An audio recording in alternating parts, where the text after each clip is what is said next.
tarde. O vídeo de hoje é sobre a Lei do Táxi Municipal Paulistana. É um vídeo para quem está estudando para a prova da Procuradoria-Geral do município, concurso já autorizado, que ainda não saiu edital. Não tem qualquer aplicação fora desse contexto específico. Então, vamos lá? A lei do táxi é a Lei 7329 de 69. A gente não vai ver todos os artigos, porque isso seria impossível. A ideia aqui é dar uma olhada geral.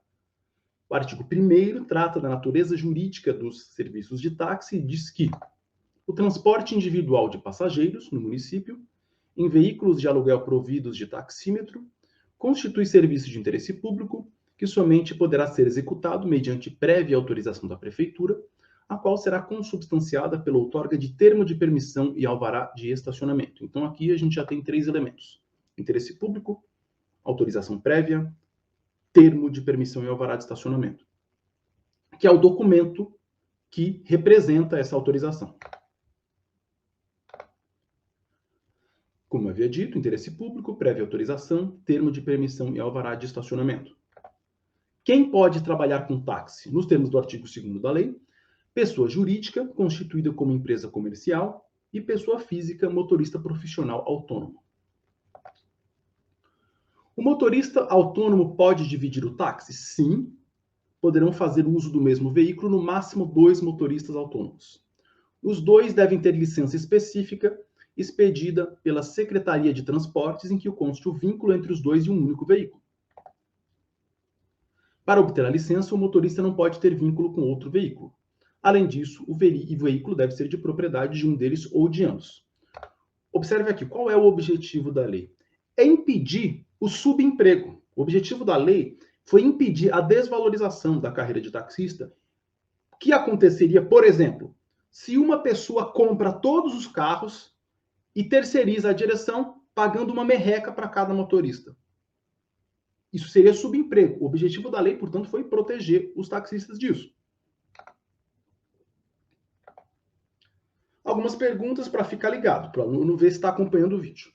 Transporte individual de passageiros é um serviço de interesse público ou privado? É público. Autorização é prévia ou pode ser posterior? É prévia. O que é o termo de permissão e alvará de estacionamento? É o documento que representa essa autorização. Quantos motoristas podem estar ligados ao mesmo veículo? 2. O motorista pode estar ligado a mais de um veículo? Não. O veículo pode ser de outra pessoa que não os motoristas? Não. A gente vai ver que tem uma exceção a isso lá para frente. Para obter a licença que vincula o motorista ao veículo, o motorista deve estar cadastrado no Cadastro Municipal de Condutores de Táxi. O motorista pode botar outra pessoa para dirigir o veículo, mais uma vez? Não. Nos termos do artigo 38, parágrafo único, ao motorista profissional autônomo é vedado manter preposto para dirigir o veículo. Observe aqui, mais uma vez, evitar o subemprego. Pessoa jurídica. A pessoa jurídica deve se inscrever, antes de obter a permissão, no Cadastro Municipal de Empresas de Táxi. Então, observe aqui que tem um paralelo entre a pessoa física e a pessoa jurídica. Os 2, antes de conseguir a licença ou a permissão, vocês têm que se inscrever no cadastro. Então, a primeira coisa que tem que fazer é o cadastro. Depois vai ter a licença para profissional pessoa física e a permissão para a pessoa jurídica. Observe aqui outra coisa. A lei utiliza de uma forma meio bagunçada os termos de licença e permissão e faz uma certa confusão com os documentos. Por que é assim? Porque quem vai definir na prática qual é o documento, o formuláriozinho que vai ser outorgado em cada caso, são os atos infralegais. Então, essa confusão, às vezes eles usam o termo de permissão, aí às vezes usam alvará como se fosse uma coisa separada. Essa confusão é normal. Os requisitos que a empresa tem que atender para poder ter o cadastro. Capital mínimo de 500 salários mínimos, sede de escritório em São Paulo, capital, apresentar os antecedentes criminais dos sócios, se for sociedade limitada, e se for sociedade anônima dos diretores e membros do Conselho Fiscal. Observe aqui o sentido disso aí. Se for uma sociedade anônima, a que tem capital na bolsa, vai ter 1 bilhão de acionistas. Pode ser pode ter também a de capital fechado, mas mesmo assim, procure entender. A sociedade anônima pode ter uma porrada de acionista.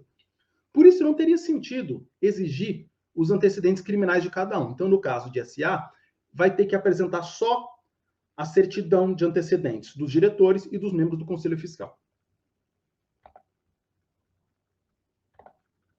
Após a inscrição no cadastro, a pessoa jurídica precisa comprovar, para obter o termo de permissão, ter 15 veículos de aluguel e os que não forem táxis devem ter no máximo 1 ano de fabricação. Observe aí o seguinte: a empresa prestadora de serviço de táxi, ela pode ser uma locadora de veículos que também faz o táxi. Não precisa ter uma atividade exclusiva. Os veículos que não forem táxis devem ter no máximo 1 ano de fabricação. O objetivo aqui é estimular a renovação da frota. Continuando, a empresa deve ter uma área de 500 metros quadrados para estacionamento, pelo menos, dos quais 150 metros quadrados, pelo menos, cobertos. Deve ter inscrição no cadastro fiscal, que atualmente é o CCM, Cadastro de Contribuinte Imobiliário. Como eu disse, a empresa pode ter veículos de aluguel que não sejam táxis e eles devem ter no máximo 1 ano de fabricação. Perguntas para ficar ligado. O que o motorista precisa fazer antes da licença que o vincula ao veículo? Cadastro. O que a empresa precisa fazer antes da permissão? Cadastro. Qual é o capital mínimo da empresa? Olha a dica aí, é o mesmo número da área mínima de estacionamento. Então, a gente tem 500 salários mínimos e 500 metros quadrados. O alvará. O alvará, ou termo de permissão e alvará de estacionamento, observe o que eu falei no começo. A lei faz uma certa bagunça com os termos, isso é normal, porque quem vai definir o documento na prática são os atos infralegais. Que vimos no primeiro artigo, é o documento que permite o exercício da atividade e o uso dos estacionamentos de táxi. O alvará pode ser transferido para empresa sucessora ou resultante da fusão ou incorporação da empresa de transporte por outra, ou seja, uma empresa que compre a empresa de táxi vai poder ficar com os alvarás. Também pode ser transferido para a viúva ou herdeiro ou espólio do motorista autônomo. Nessa situação, observe, nessa situação, a viúva e os herdeiros podem escolher um condutor para dirigir o veículo. Ou seja, a gente tem aqui uma exceção àquela regra geral de que o motorista tem que ser o titular. É importante notar que a lei foi editada antes da Constituição de 88, portanto, a lei representa uma visão machista. Ela só fala de viúva, mas é óbvio que se aplica a ambos os sexos. Então, lembrando, aqui, o seu pai é taxista, o seu pai morreu, você vai ficar com o alvará e você pode colocar outra pessoa para dirigir o táxi. Aqui a gente tem uma regra, uma exceção àquela regra de que não pode terceirizar. O alvará pode ser trocado de um veículo para outro, contanto que o novo veículo seja de fabricação mais recente. O objetivo da lei, aqui mais uma vez, é estimular a renovação da frota. Exceção: se o carro for roubado, furtado ou tiver perda total em acidente, admite-se a transferência do alvará para veículo de fabricação mais antiga, contanto que este novo veículo tenha no máximo 5 anos de fabricação no momento do roubo, furto ou acidente. O alvará deve ser renovado anualmente, mas não é possível expedir ou renovar o alvará se houver débito tributário relativo à atividade, o pagamento de taxa, ou multas relacionadas ao veículo. Então, se o cara for devedor de outro tributo, o cara pode ter um problema lá com a Receita Federal, isso impede o alvará de ser renovado? Claro que não.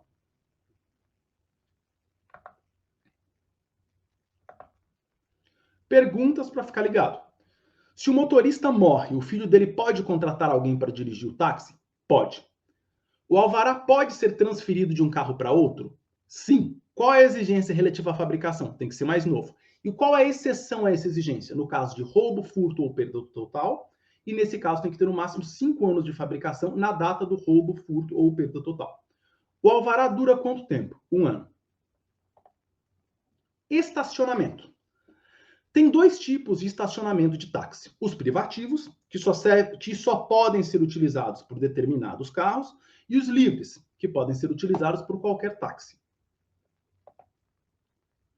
A prefeitura pode mudar o tamanho e a utilização dos estacionamentos a qualquer momento.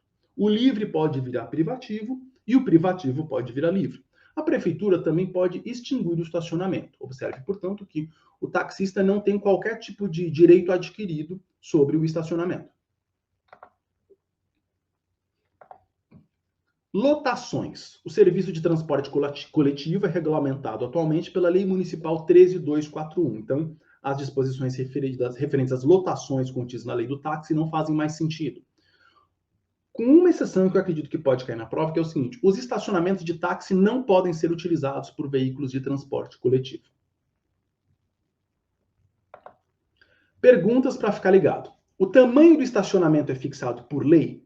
Não. A prefeitura pode mudar a qualquer momento. O que é o estacionamento privativo? É aquele que só pode ser utilizado por determinados carros, ou seja, individualizados pela placa. O estacionamento de táxi pode ser utilizado por veículo de transporte coletivo? Não. Obrigações da pessoa jurídica que vai prestar serviço de táxi. Registrar número de condutores igual ou maior do que o número de veículos. Manter toda a frota em atividade no período diurno e pelo menos 50% no período noturno. Manter os motoristas uniformizados, entre outras obrigações. A gente colocou aqui os aspectos mais relevantes. Vedações. Entre outras coisas, o motorista não pode recusar passageiro fora dos casos previstos em lei, e isso dá uma enorme briga na justiça, mas que extrapola o objetivo desse vídeo, e não pode desviar o caminho ou retardar a marcha do veículo. É óbvio, né? Atenção! Tem uma situação específica aqui, nessa questão de não poder recusar passageiro. Nos termos da Lei Municipal Paulistana 17.323, o taxista não pode exigir que os cães-guia de cegos estejam com focinheira para entrar no veículo. Então, cão-guia de cego pode entrar sem focinheira. Perguntas para ficar ligado. Se a empresa tem 20 veículos, qual é o número mínimo de condutores? É 20. Quantos veículos devem estar em atividade no dia e na noite? De dia 20, o total, e na noite pelo menos 10. A empresa pode dispensar o uso do uniforme pelos seus motoristas? Não. O motorista pode recusar passageiro em alguma hipótese? Sim, nos casos previstos em lei. E assunto que extrapola esse vídeo. Penalidades: advertência, multa, suspensão ou cassação de direitos. Aqui, a suspensão ou cassação pode se referir ao registro de condutor, ao cadastro, termo de permissão ou alvará. Mais uma vez, eu chamo aqui a atenção. A lei usa os termos, termo de permissão e alvará, às vezes junto e às vezes separado, e não importa, porque quem define isso é o infralegal. Outras penalidades: remoção, retenção ou apreensão do veículo. O objetivo aqui foi dar uma resumida geral na lei, e eu espero que tenha sido produtivo para vocês. Muito obrigado e até uma próxima.